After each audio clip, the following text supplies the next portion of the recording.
They say Dartmoor's winds carry secrets older than any family name in England. But on that night, that brutal, star-strewn night, I learned that Dartmoor's silence could also be a sentence, and that rescue might thunder toward you on hooves, not wheels.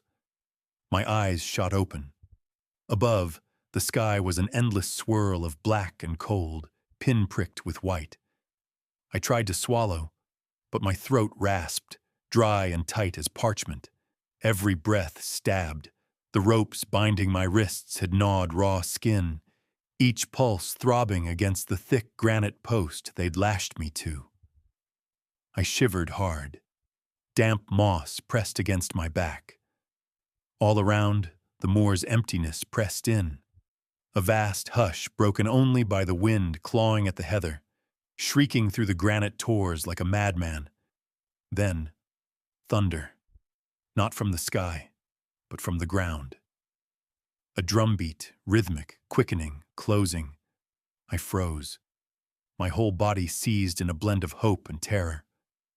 Muffled hoofbeats, at first a distant pulse, now slamming across stone, louder, closer. I tried to turn my head, but the cords wouldn't let me. My left cheek was mashed against the icy post. I held my breath. My heartbeat hammered in my ears. A shadow lunged out of the gloom, huge, almost mythic, and there he was. Granite, the king of the Moor Royals.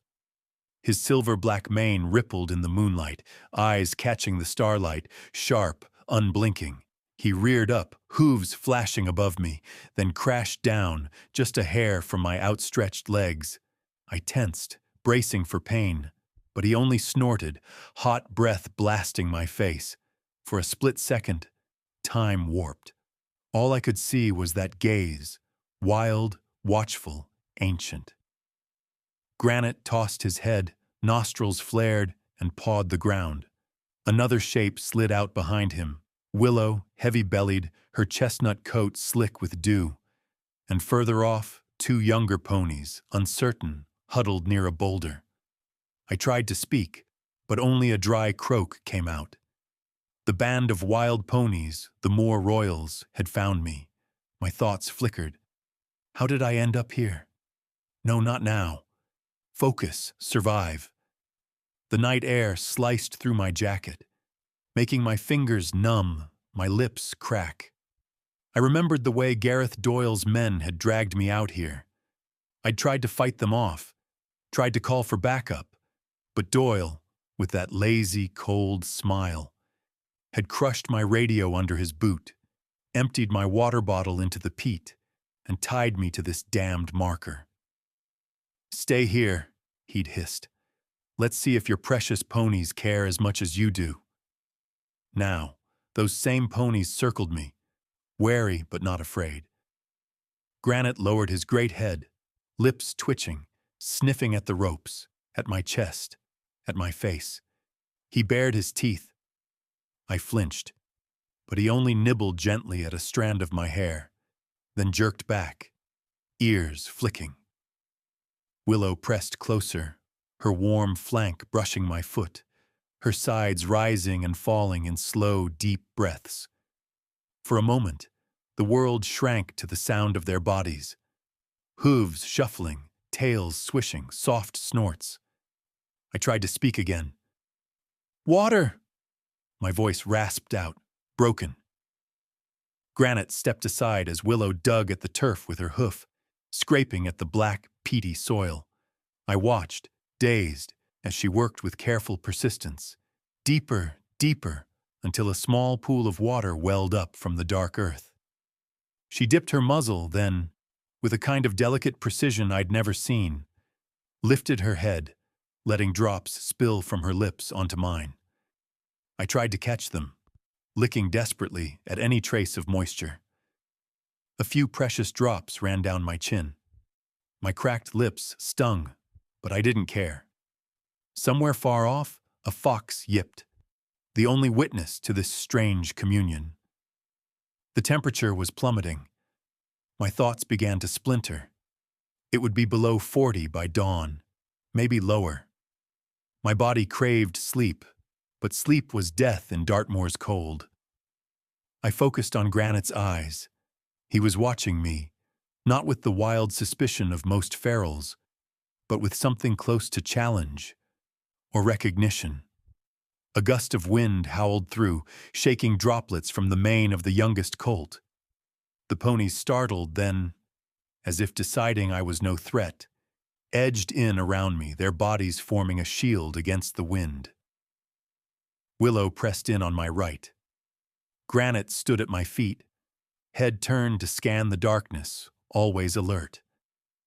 The two younger ponies jostled at my left, sharing what little warmth they could offer. Together, they blocked the worst of the cold, their body heat slowly fighting off the chill that gnawed at my bones. I lost track of time.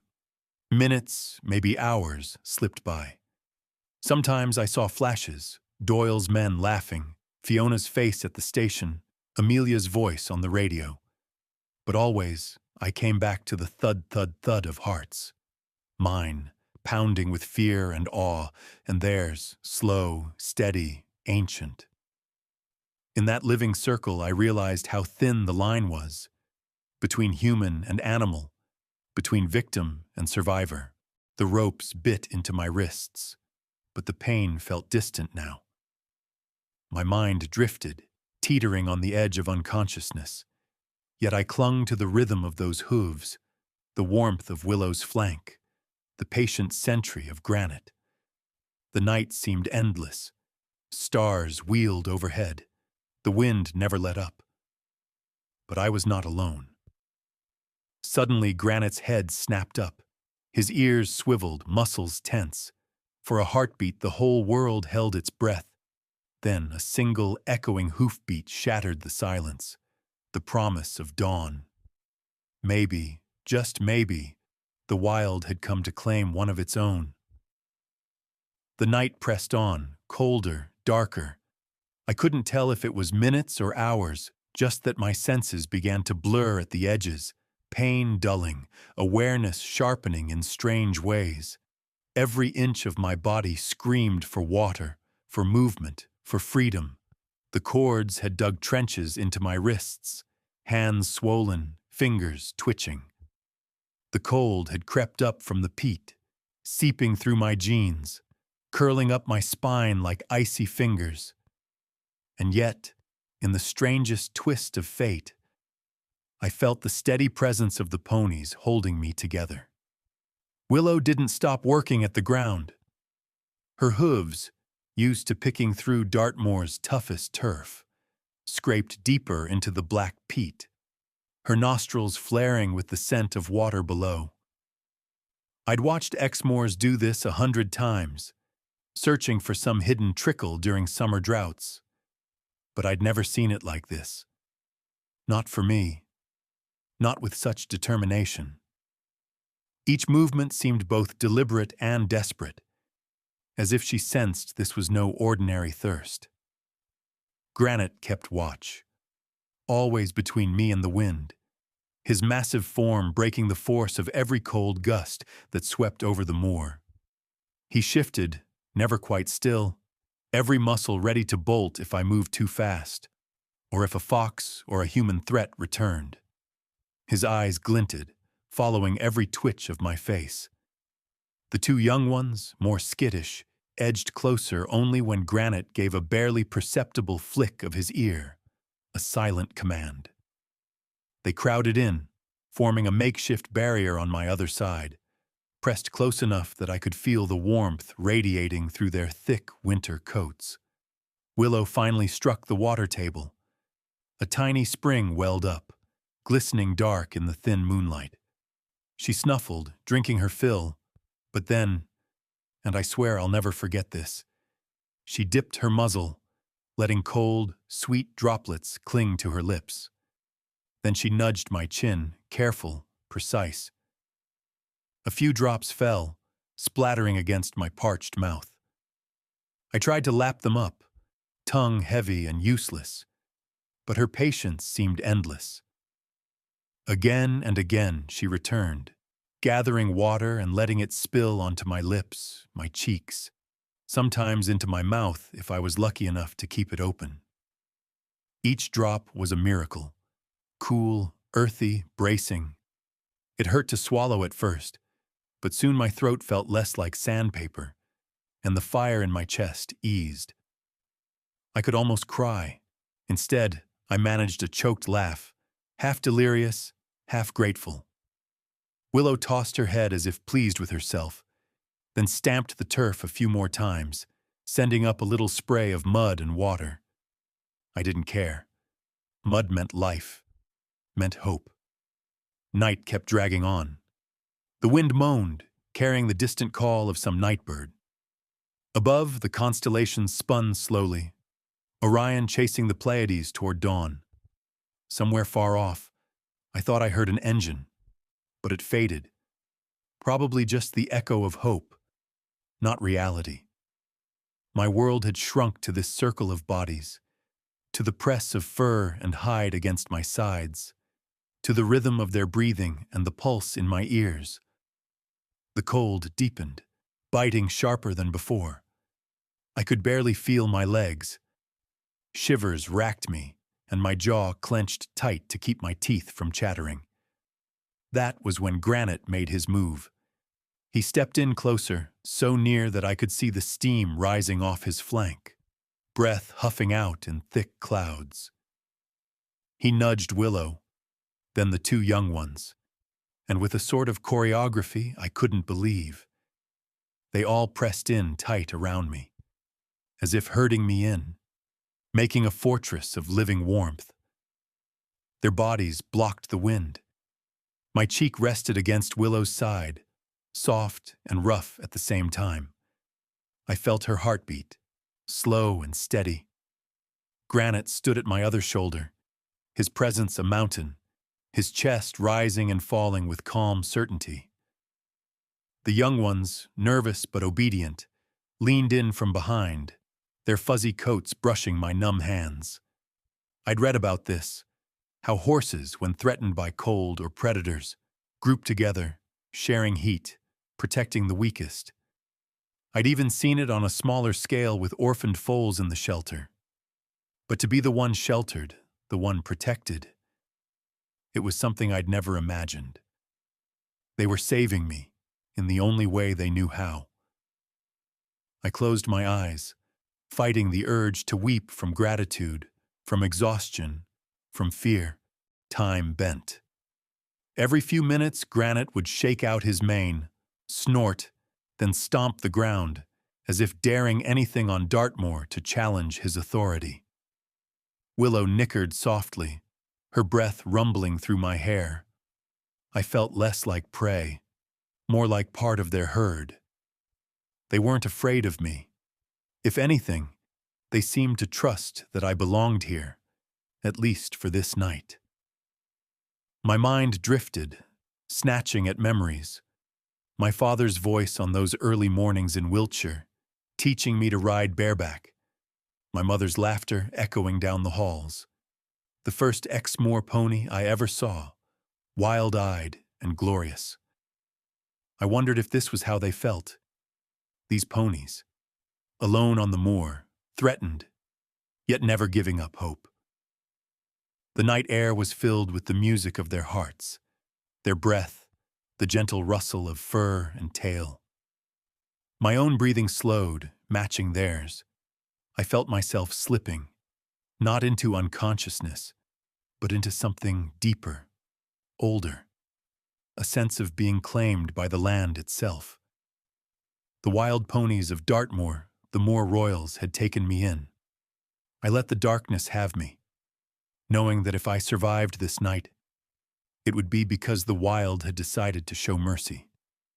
Somewhere in the shadows, Granite stood sentinel, a living legend against the cold, and Willow, patient and wise, kept searching for water, for hope, for life. The wind howled, but it could not reach me. The ponies pressed closer, and together we waited for the dawn. The night was endless, but in its stillness, memories came crowding in, weaving through the cold and the pain. I lay there, body numb, pressed between the warmth of ponies and the bite of Dartmoor's wind, and my mind slipped backward, searching for an answer to how I'd ended up here, bound to a granite post, fighting for every breath. Maybe it started in Wiltshire, all those years ago, long before I ever dreamed of Dartmoor. Our old estate was nothing like the moor. There the hills rolled gentle, green and gold, dotted with oaks and streams. The Pembroke house, ancient, proud, and quietly crumbling, sat atop a rise, its windows catching the last light of every day. We'd been gentry once, so the stories went. But by the time I was born, my father's hands were more calloused than most of the men who worked our land. Money was a memory, title just an echo. But my father still carried himself like a lord, even if he wore patched jackets and mud-caked boots. My mother had a smile that could cut through any gloom, and laughter that filled the empty halls. What I remember most, though, are the horses. My father believed a Pembroke must understand animals before he understood men. He taught me to ride before I could tie my own shoes. We didn't have Exmoor ponies in Wiltshire, not back then. But I fell in love with every stray foal, every shire with a limp, every old hunter who still had a little spark left. There were no stables grand enough for my dreams. I read everything, every book, every pamphlet, every faded photograph of wild ponies on the moors of Devon. Something about their eyes, about their stubbornness, about the way they belonged only to themselves. It set my imagination running wild. Then came the collapse. The year I turned 15, a failed investment and a winter blight did what no rival or drought could. It broke our family. My father stopped whistling when he worked. My mother grew quiet. We sold off land, then livestock, then finally, the house itself. The day the new owners moved in, I watched from the back paddock as the only pony I'd ever called my own was led away by a stranger. I didn't cry. I just felt hollow, drifting like a leaf in a storm. I ran. Oxford was supposed to be a new start. Scholarship, books, dusty lecture halls.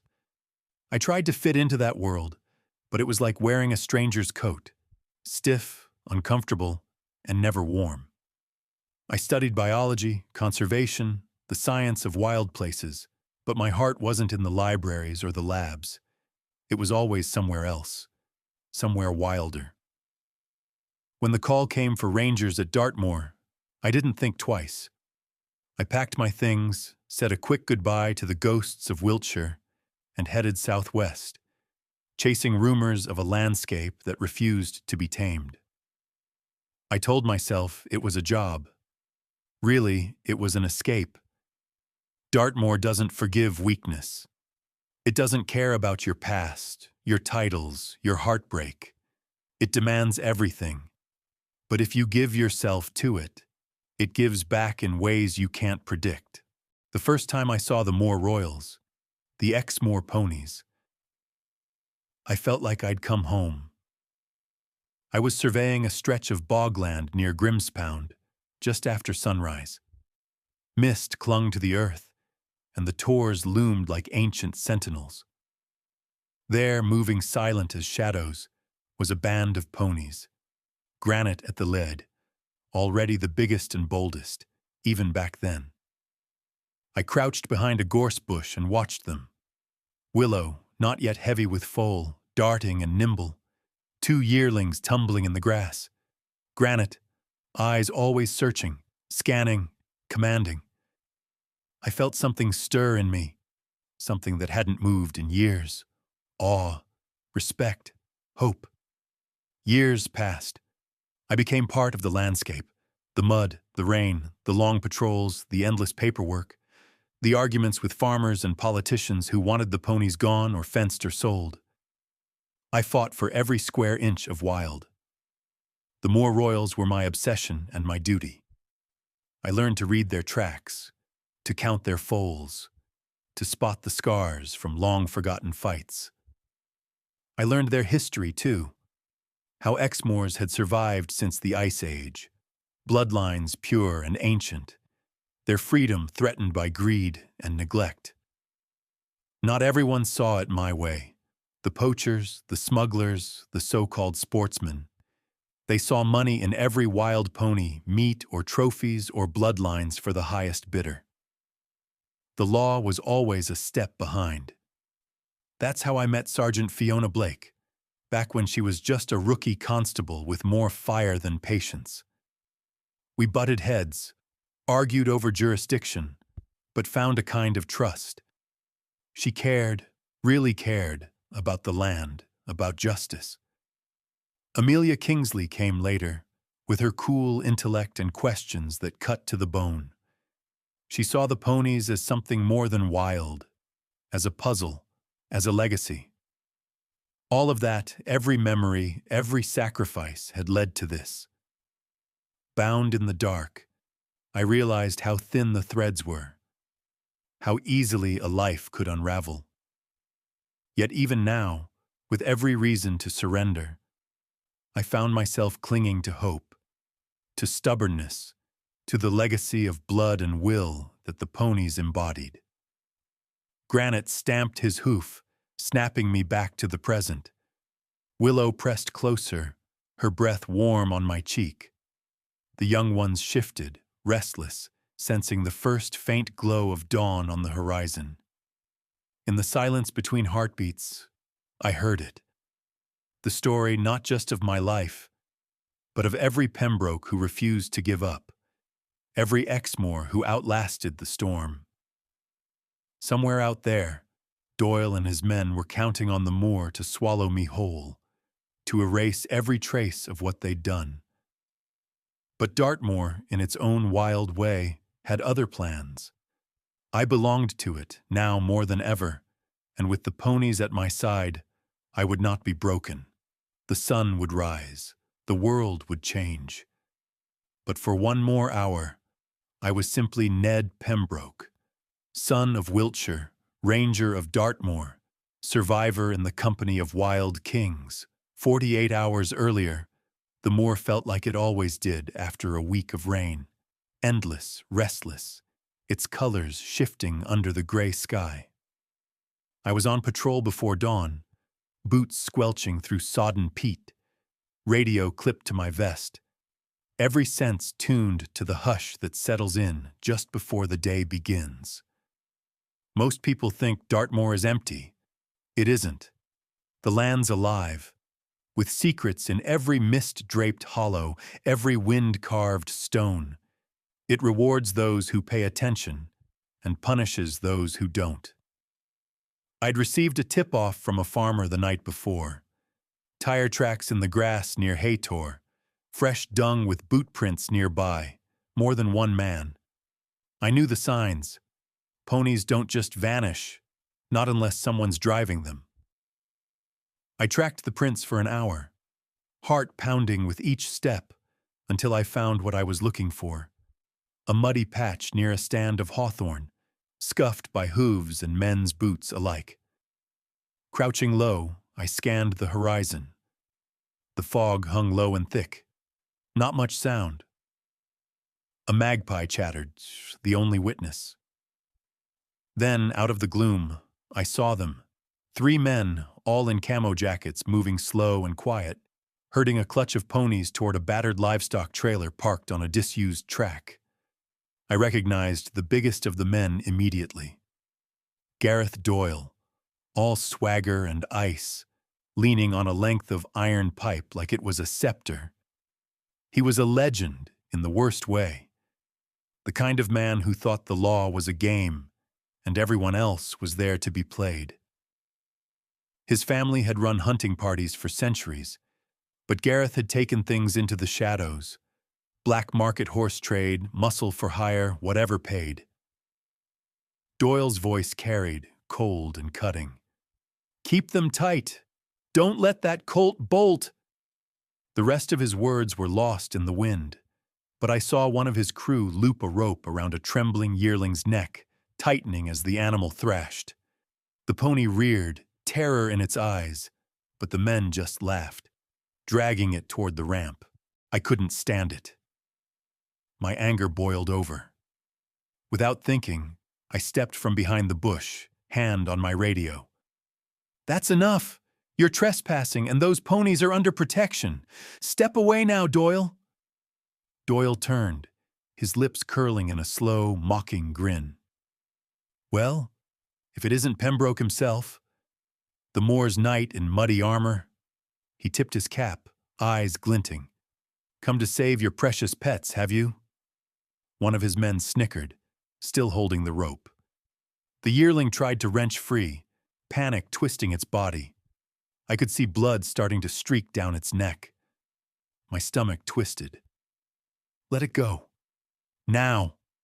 I took a step closer, my voice louder than I felt. "You know what happens if I call this in? The police!" He cut me off, lazy and mean.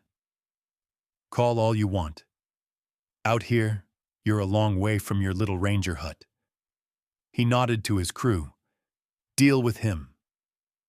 I barely had time to press the radio's call button before a boot crunched down, hard, smashing it against a rock. I scrambled back, but another man grabbed me by the shoulder, spun me around. My knees hit the ground. Doyle knelt beside me, his pipe tapping lightly against my skull. "See, Ned? You and your laws, your science projects, none of it means a damn thing out here. Out here, it's about who knows the land and who's willing to do what needs to be done." I stared at him, fury burning, but the odds weren't in my favor. His men held me while Doyle calmly pulled a coil of rope from his pack. "We're not killers. No. Wouldn't want that on our hands." He tied my wrists tight, almost tender, then wrenched me to my feet. "But you need to learn, Pembroke. You need to learn to keep your nose out of other people's business." The ponies scattered, hooves drumming in fear as Doyle's crew barked and jeered. One of the younger colts managed to slip through, streaking into the bog, Willow chasing after it. Granite stood his ground for a moment, head high, snorting defiance. Even Doyle paused to watch him, something like respect, or maybe envy, flickering across his face. Then he turned back to me, his voice dropping. "Let's go for a walk, Ned." They marched me out across the moor, through bracken and gorse, past the old boundary stones.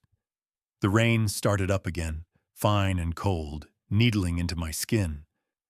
I stumbled, nearly fell, but Doyle just laughed, dragging me onward. "Let's see how much you love this place when it's all you've got left." We reached a granite marker, ancient, pitted, half swallowed by the peat. Doyle shoved me down, lashed my wrists and ankles to the stone.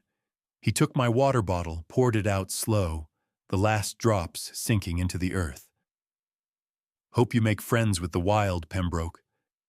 He crushed the radio under his heel, bits of plastic scattering. Then he and his men turned, melting into the mist. I was alone. The sky pressed down. My anger twisted into fear, then into a numb kind of resolve. I shouted once, twice, but the wind stole my voice.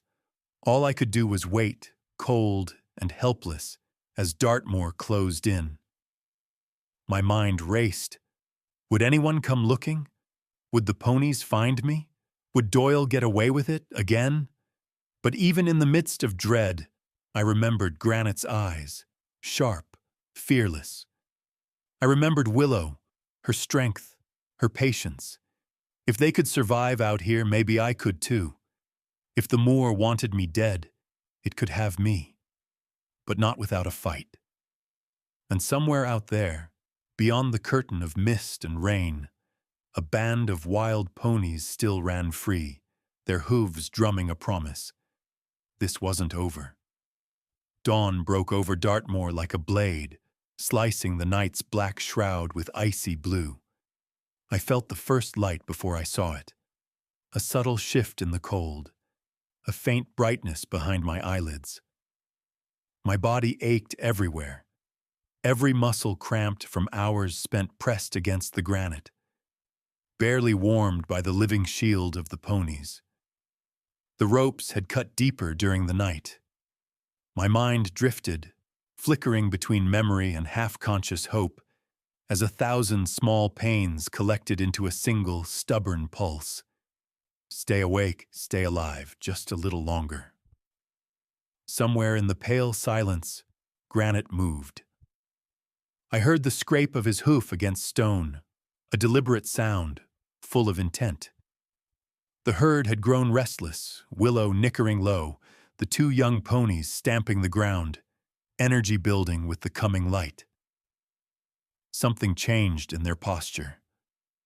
I blinked, struggling to focus, and caught the glint in Granite's eyes. He'd been watching the horizon, nostrils wide, his body wound tight like a spring. Suddenly, Granite swung his massive head and bit at the thick, weather-beaten rope that pinned me to the post. He tugged, teeth bared, muscles bunching in his neck and shoulders. The cord creaked, fibers grinding, but held firm. Granite snorted, frustrated, then shifted his approach. He nudged Willow aside and began pawing at the marker's base, as if trying to uproot the post itself. Willow, catching the urgency, butted in with her shoulder, the young one circling, agitated. Then, with a sudden, explosive surge, Granite lunged forward and snapped the cording tied to a smaller, flagged stake hammered into the turf, a marker used for navigation, not for anchoring a man. The stake flew free, flipping end over end, and Granite seized it in his jaws. He reared up, mane flying, and let out a piercing whinny that echoed across the open moor. It was a war cry and a summons. Willow danced beside him, her ears pinned, as if she understood what was coming next. And then they were off. Granite in the lead, the 2 young ponies sprinting after him, Willow close behind, rounding them up with sharp nudges and little whinnies. They barreled across the bog, hooves tearing through the dew-soaked turf, manes streaming in the morning breeze. I watched them go, dazed, not understanding at first what I was seeing. But Granite didn't run aimlessly.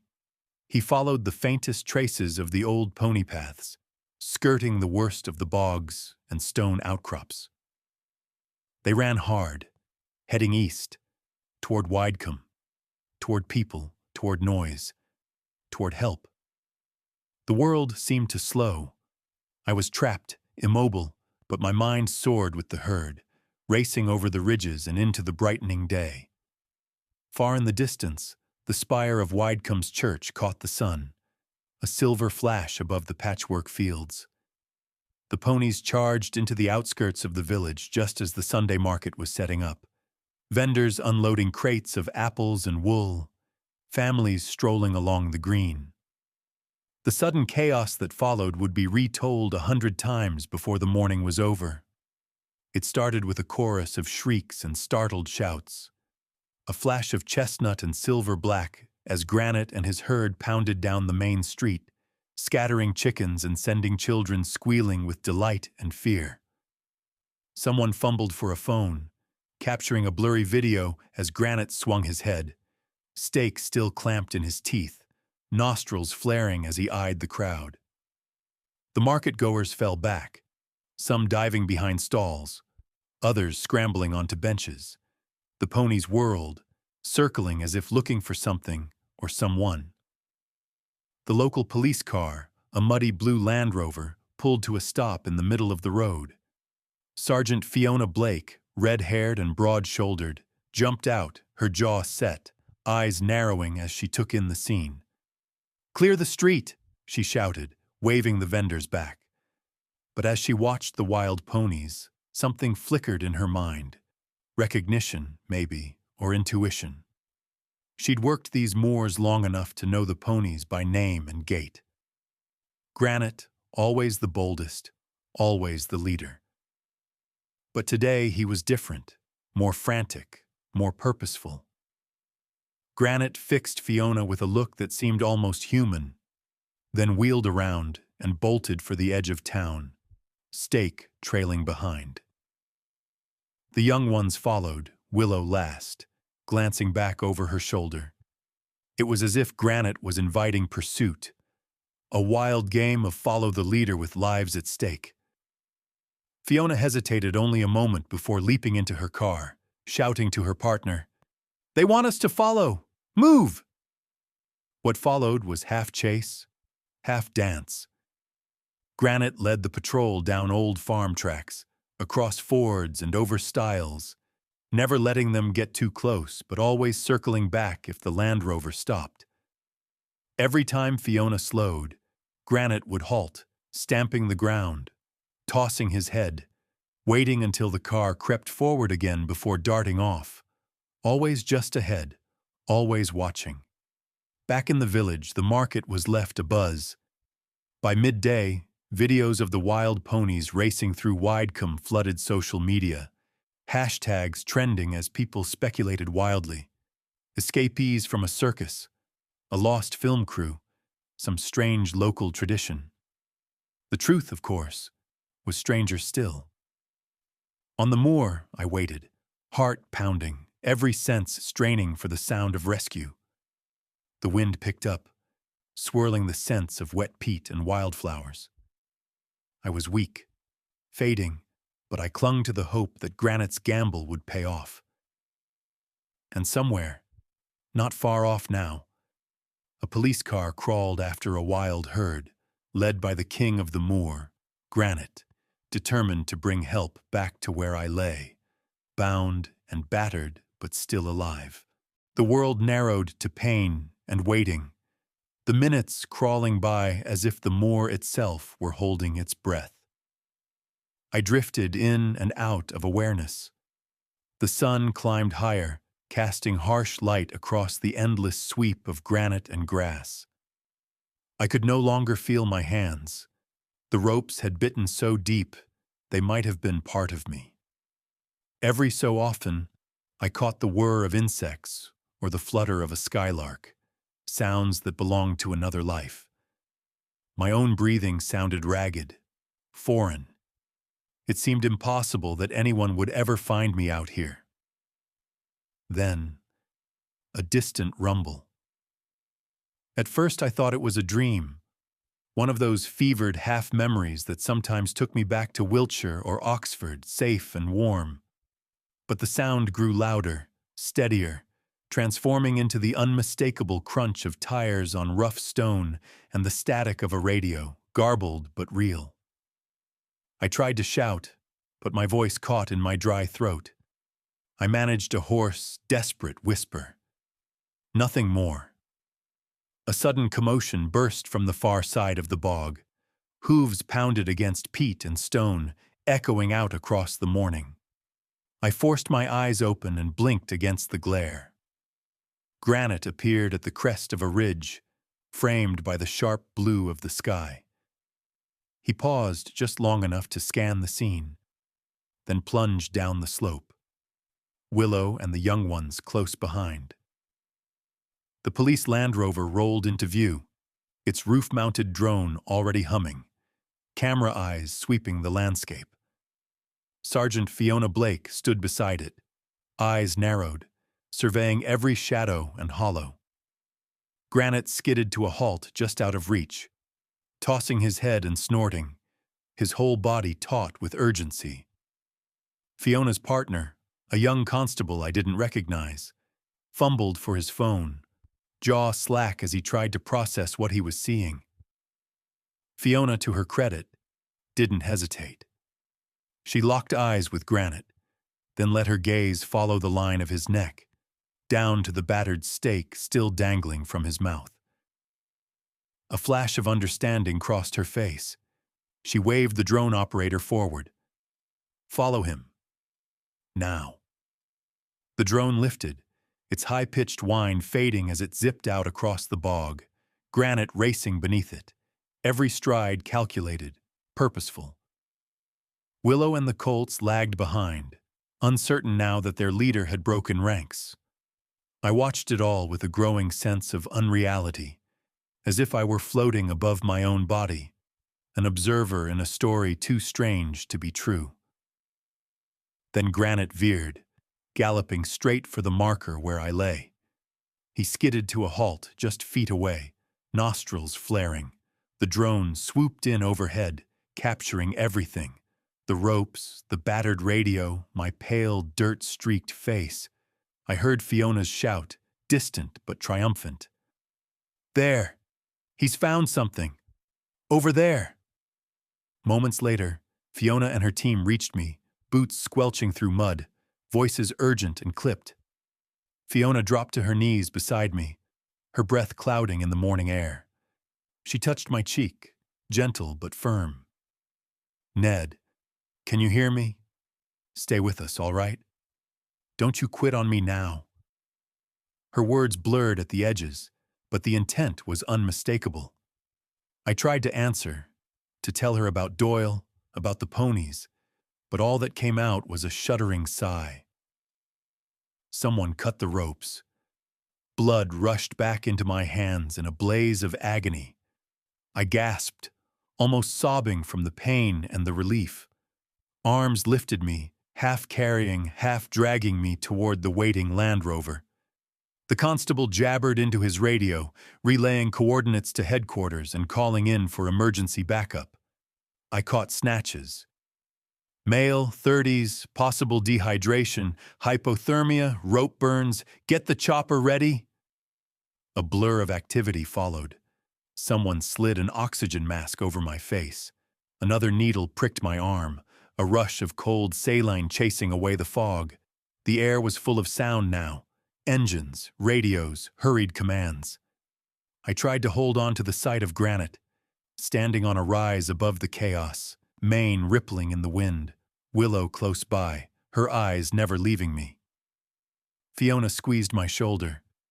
"You stubborn idiot," she murmured, half laughing, half crying. "You owe that horse your life. You hear me?"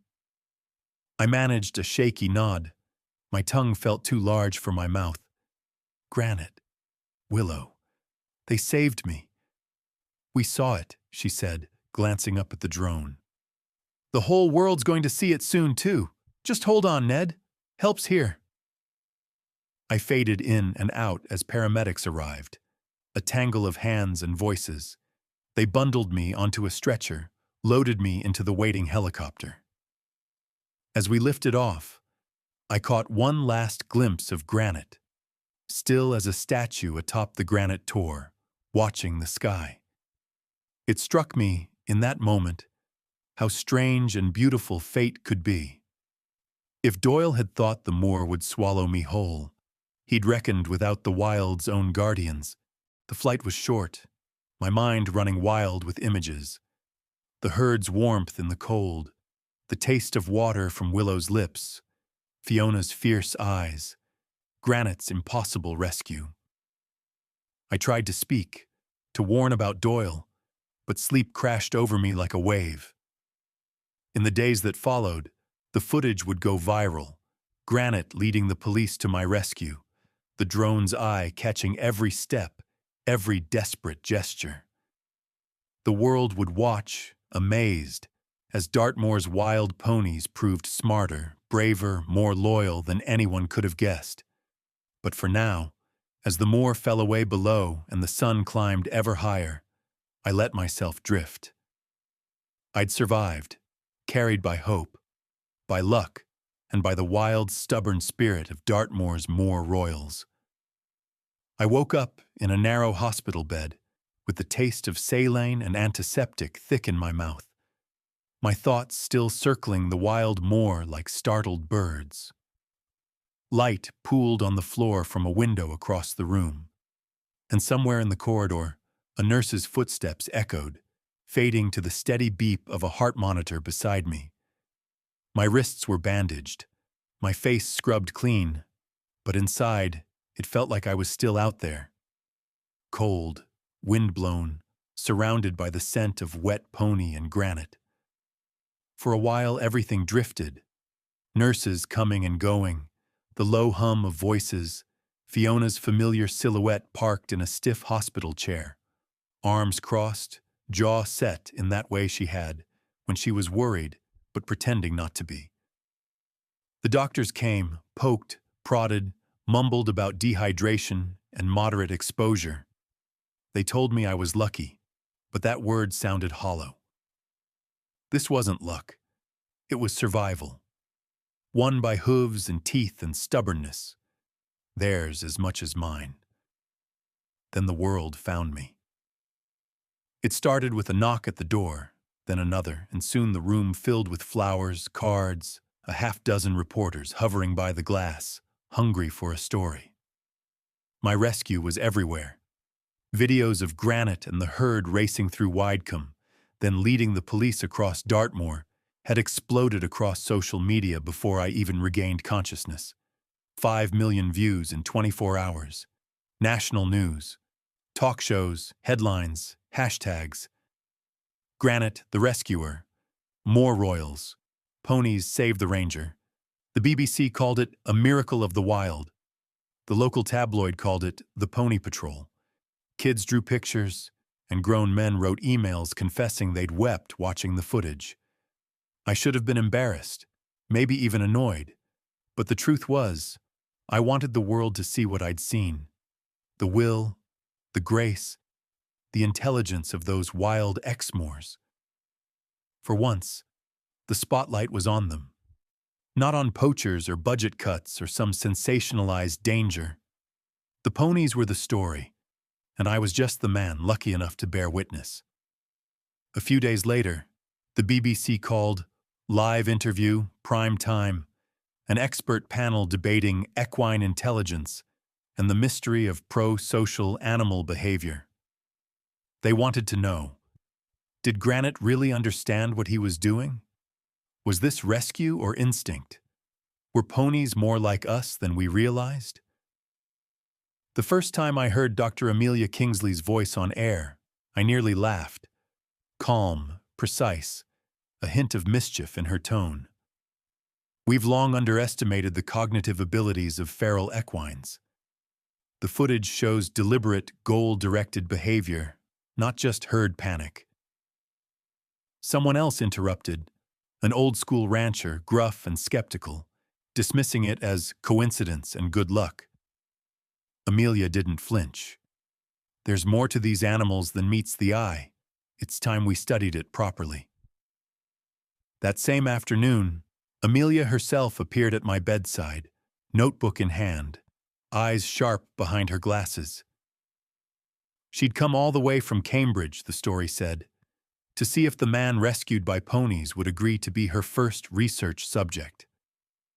She set her bag on the floor and looked at me as if she could see through all the noise, all the cameras, straight into the heart of it. "Ned, I think we have a rare opportunity," she said, her words quick and clipped, just like they'd been in college debates years ago. "People are watching. If we document this, if we get it right, it could change how the public and policymakers see the Exmoors, maybe even wild horses everywhere." She laid out her plan in a flurry of words and diagrams. Behavioral trials, GPS collars, observation blinds, long nights in the wind with only a thermos and a pair of binoculars. We'll call it pro-social equine behavior on Dartmoor. You'll be the principal observer, and I'll coordinate the research through Cambridge. She paused, looking at me as if daring me to say no. I hesitated for a heartbeat, feeling the weight of it. This was what I'd fought for, in a way. To prove the ponies' value, to give them a voice in a world that only seemed to listen when there was a crisis. I nodded, the decision made before I even opened my mouth. "You have your subject, Doctor. I'll tell you everything I remember." By the next morning, camera crews from London had set up outside the reserve gates, eager for their sound bites. Fiona did her best to run interference, but even she couldn't keep the tide out for long. I did interviews in my ranger uniform, each time trying to steer the conversation back to the Exmoors. Their intelligence, their instincts, their right to roam free. The story grew legs of its own. Schools organized Pony Appreciation Day. Conservation groups launched petitions for expanded habitat protections. Tourists began arriving by the busload, hoping to spot Granite, Willow, or the young ones on a wind-blown ridge. Everywhere I went, people wanted to know. What did you feel out there in the dark? Did you really believe they'd save you? I told them the truth every time. The wild doesn't owe us anything, but sometimes if you're lucky or if you belong to the land enough, it lets you in. The Moor Royals didn't just save me. They reminded me why I'm here, why I fight for this place. That night, long after the reporters left and the lights dimmed, I lay awake listening to the moor's wind outside the window. Somewhere out there, Granite and his herd were grazing under the same stars, wild and free, the heartbeat of Dartmoor still strong as ever. The world had finally noticed them, and for once it seemed ready to listen. A few weeks later, I found myself staring up at the grand, imposing facade of Westminster. The stone columns, the lines of tourists, the buzz of television crews, none of it felt real. I kept running a hand over my borrowed suit, wishing for my old ranger jacket, something with a little mud still clinging to it, something that reminded me who I was. But today, I was not just Ned Pembroke, Dartmoor Ranger. I was a witness, an advocate, the man at the center of a story the whole country was arguing over. Inside, the air was heavy with anticipation. I was there to speak at a session of the Environment Committee, summoned to testify about the Exmoor Ponies, Granite, Willow, the young ones, the entire wild herd, whose actions had captured the public imagination and reignited debate over their future. The government was under pressure from all sides, conservationists demanding stronger protections, developers and farmers lobbying for fewer restrictions, and somewhere in the mix, Gareth Doyle's money trying to muddy the water. I waited outside the chamber, flanked by Amelia and Fiona. Amelia looked calm, her notes perfectly ordered, but her eyes missed nothing. Every whispered conversation, every glancing look from a staffer hurrying by. Fiona looked like she'd rather be wrangling drunk tourists at the Widecombe fair than standing under Parliament's gold leaf and marble. "They'll try to rattle you," Fiona murmured. "Stick to what you know, Ned. Truth always lands best." The door opened. I walked into a room shaped by history and hard questions. MPs filled the benches, and at their center, Lord Alexander Morton, tall, silver-haired, famously sharp, leaned forward over his folder, eyes cool and measuring. Cameras dotted the gallery. I tried not to look at them. Amelia took her seat at the expert table beside a row of academics and industry spokesmen. My own heart hammered, but I forced myself to stand tall, every muscle reminding me of the wild, the cold, the trust of a herd. Lord Morton spoke first. "Mr. Pembroke, thank you for coming. Your experience has galvanized public interest. But it's our job to ask, is this about one miraculous event, or are we being swept up by sentiment?" I cleared my throat. My rescue wasn't a fluke, my lord. It was the result of behaviors we're only beginning to understand. The Exmoor's intelligence, their ability to recognize danger and seek help, isn't unique to that night. It's part of who they are. Our research is just beginning to scratch the surface. A skeptical MP cut in. "But the cost, Mr. Pembroke.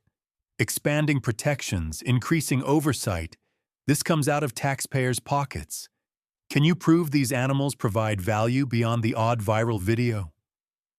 Amelia leaned forward, calm and crisp.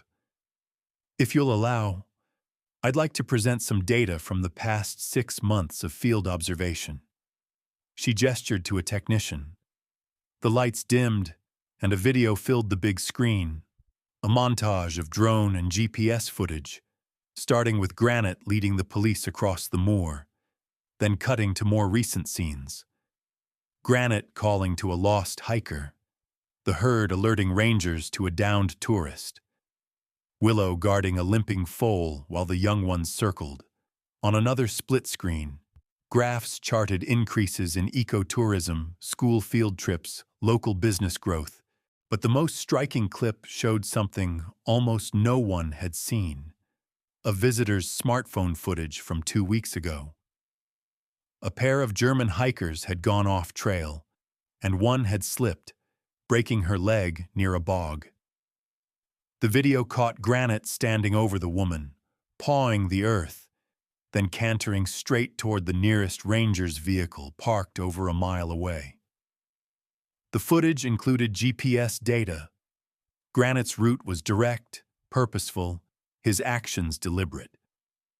The ranger, prompted by the horse's agitation, followed him straight back to the injured hiker. Medical experts corroborated the timeline. The woman's life, likely saved by a wild pony. There was a stir among the committee, whispers rising, questions firing back and forth. Could it be trained behavior? Coincidence? Amelia answered every point with data, logic, and the quiet fire that always lay beneath her cool surface. Lord Morton raised a hand for silence. Mr. Pembroke, one more question. Why do you believe these ponies deserve not just survival, but protection, investment, and respect? I looked around the room, feeling the weight of the moor in my bones. Because they're not just relics. They're living proof that wildness can have purpose, that communities thrive when we protect what makes them unique. The Moor Royals aren't just symbols. They're part of the ecosystem, the economy, the culture of Dartmoor. What they did, for me, for others, proves what's possible when we don't look away. There was a pause, a long one. Then Morton spoke, softer now. Thank you, Mr. Pembroke. We will take your words and your evidence under serious consideration. The session was nearly over when Gareth Doyle made his move. He'd been quiet at the back, all expensive suit and easy charm, but now he stepped forward with a folder of his own, arguing that my story was overblown, that the videos could have been staged, that too much regulation hurt honest country people. But Amelia was ready. She'd been tipped off that Doyle's business had quietly acquired a dozen Exmoors for illegal sale abroad. She laid out her own folder, shipping records, witness statements, even a secret recording of Doyle negotiating price. The room went electric. MPs who'd been skeptical a minute ago now stared hard at Doyle. Fiona, never one for subtlety, let out a low whistle, just loud enough for him to hear. Morton's face was unreadable, but his next words were final. We will be opening an inquiry into these allegations. Thank you, Dr. Kingsley. Thank you, Mr. Pembroke. That will be all for today. We left the chamber to a flurry of questions, reporters shoving microphones in our faces, cameras flashing. The story had shifted. It wasn't just about survival or sentiment anymore. It was about justice, science, and the chance to change the fate of the moor for good.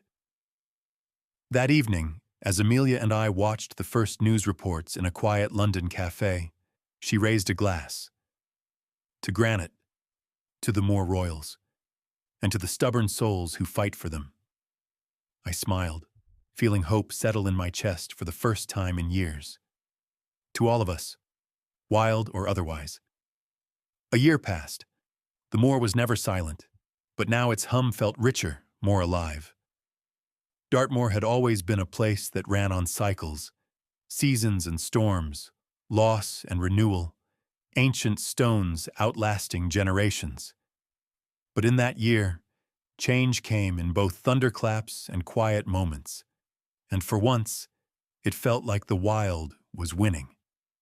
They opened the Dartmoor Equine Research and Heritage Center on the brightest April morning I can remember.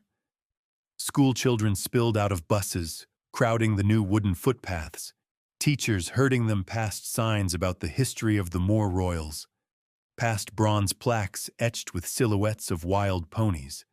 Granite's face, noble, a little stubborn, a little wild, stared out from posters in the visitors' hall, already the unofficial emblem of the park. For the first time, conservationists, scientists, and local farmers stood side by side, nodding at one another, as if the Moor's old quarrels had been swept aside, at least for a day. Amelia led the first tour, moving through a crowd of donors, council members, and skeptical journalists. I watched her from the shade of a hawthorn, remembering the way she'd fought for every inch of this project, never letting the story die even when bureaucracy threatened to swallow us whole.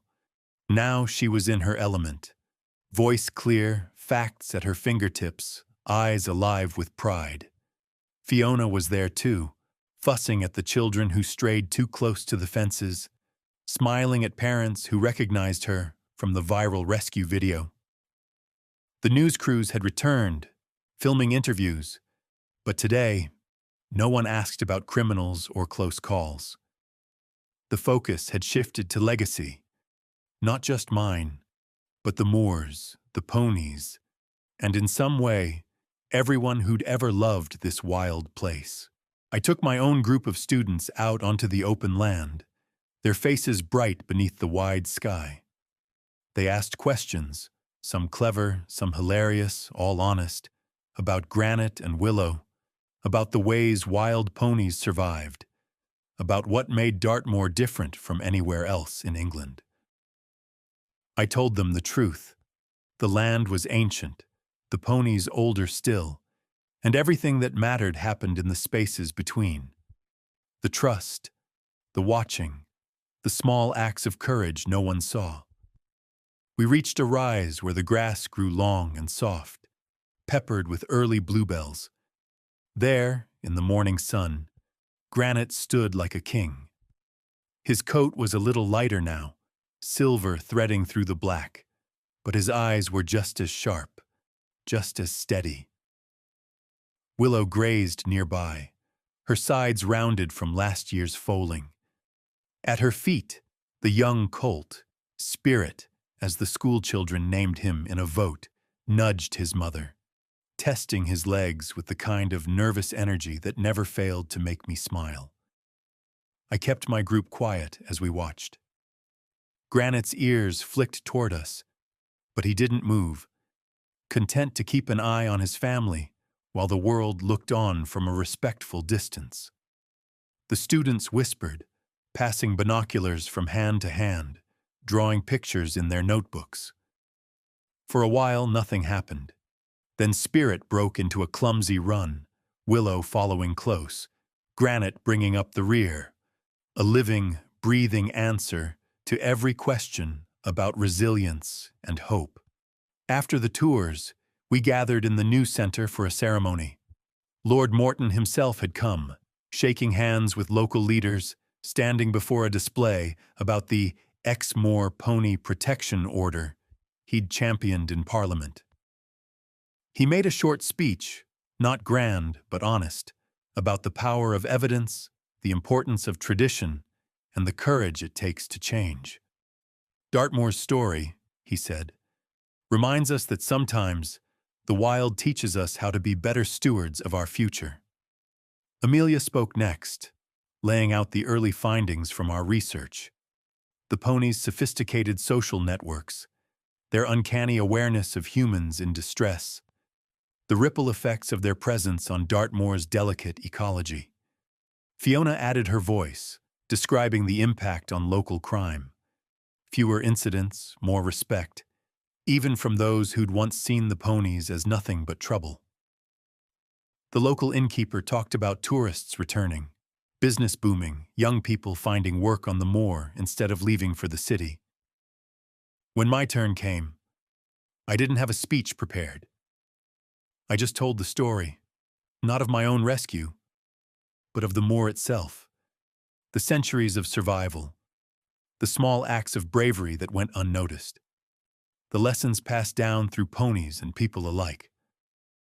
I talked about the night I thought I wouldn't see the sunrise, and how in the end, it was the wild that refused to let me go.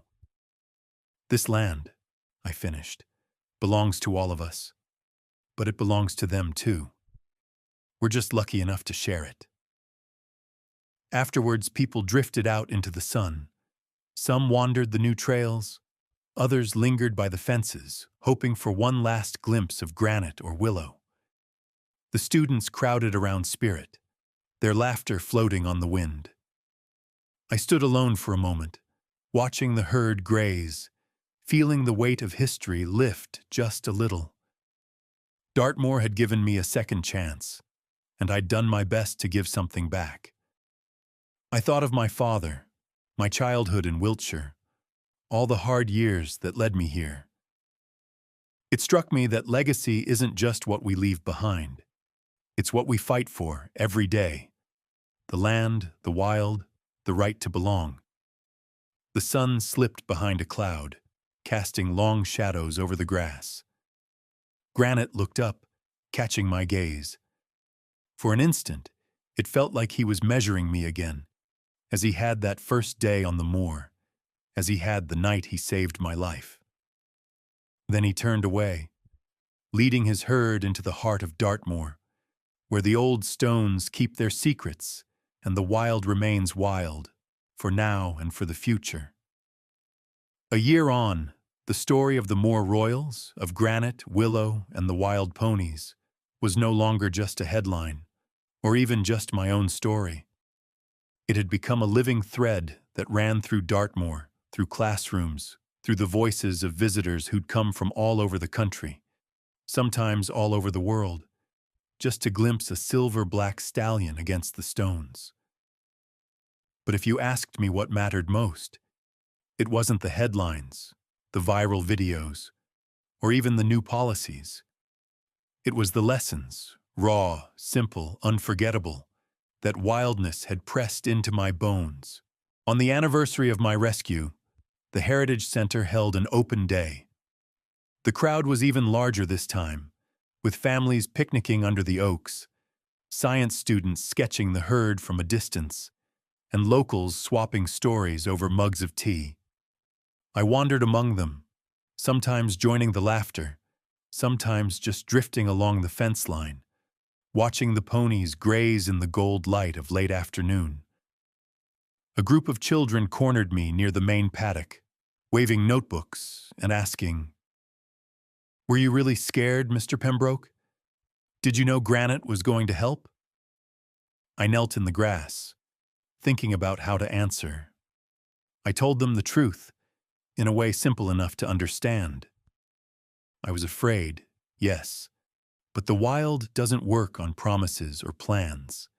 Sometimes you just have to trust that if you respect the land and its creatures, they might just trust you back. The kids scribbled, eyes wide, one of them drawing a stick figure me beside a giant pony with a crown. After the crowd drifted away, I walked the old path to the granite outcrop that had once been my prison, now marked by a small bronze plaque. Here, in April, the Moor Royals found a friend in need. I stood for a while, the wind tugging at my sleeves, letting myself remember the thirst, the cold, the pounding fear, and then the warmth, the hope, the unmistakable sense of belonging that had grown in the circle of wild ponies. Dartmoor had given me back to the world, but it had also asked something in return: to tell its story honestly, fiercely, and to never forget what I'd learned out there. As the sun lowered, we gathered at the new outdoor classroom for a talk. Dozens of families sitting on logs or grass, waiting for a story. I took a deep breath and let my words flow. I want to share 3 things the wild taught me. First, respect for the instincts of animals. We've spent centuries believing ourselves the center of every story. But the truth is, wild creatures have their own lives, their own strengths, and sometimes their own courage. The Moor Royals didn't save me because I'm special. They helped because in that moment, I was part of their world, not the other way around. I let the silence stretch.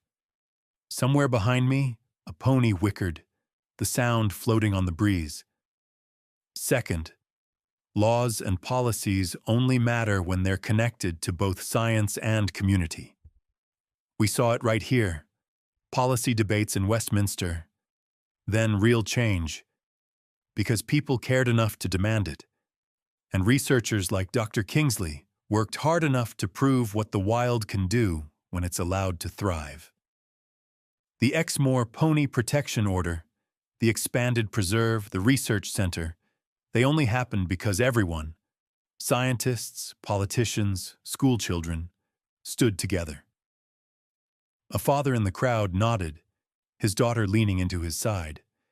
It reminded me of my own family, long gone but never really lost. Last, individual courage can change the course of the future, no matter how small or unlikely the act. That courage might be a ranger standing up to a poacher, or a wild pony refusing to let a friend die alone, or a child writing to Parliament about saving the Moor Royals. Every bit of it matters. Every one of us can be brave, in our own way. I finished, and for a long moment, no one spoke. Then Granite himself stepped out from behind a cluster of boulders, his mane catching the last red rays of sun. He looked at me, then at the crowd, and in a gesture that seemed half legend, half miracle, he struck the granite rock 3 times with his hoof. The sound echoed, clear, ringing, ancient, across the moor. The children gasped. Even the adults seemed to hold their breath. I turned to the crowd and asked softly, "What do you hear in that sound?" I let the question hang there, open and honest. As the sky deepened above us, maybe they heard the echo of survival, of courage, of a bond that refuses to break, even when the world seems determined to forget. Maybe they heard a challenge, to see wildness not as an enemy or a curiosity, but as kin, as something worth fighting for, again and again. As dusk fell, families lingered. Some left donations for the Exmoor Pony Conservation Fund. Others signed up to volunteer or adopted a pony in name. I watched as people, young and old, wandered back along the trails, eyes lingering on the horizon, hearts maybe a little wilder than when they'd arrived. Later, as the Heritage Center emptied and the sky blazed with stars, I sat on the old granite marker, feeling the cool stone beneath my hands. Granite and Willow moved quietly in the dark, spirit darting between them, learning the moor's secrets step by step. I let my mind settle on gratitude for the land, for the herd, for another sunrise I'd get to see. The story would go on. Tomorrow, another school group would visit. Next week, the researchers would tag another foal, tracking its first steps. Years from now, maybe some child who listened today would return as a ranger or a scientist, or simply someone who loves the wild for what it is. I watched Granite one last time as he raised his head to the wind. The world was changing, but Dartmoor remained wild and defiant, still teaching those willing to listen. And in the silence, I heard the answer to my question, not in words, but in the steady drum of hooves on stone, calling us all to remember, to protect, and to believe. If you felt something in this story, if the wild called to you, even for a moment, follow it. Stand up for what matters. Like Granite, leave your mark. And if you want to help the Moor Royals, support our center, subscribe and share their story. Together, we can keep the wild alive for generations to come.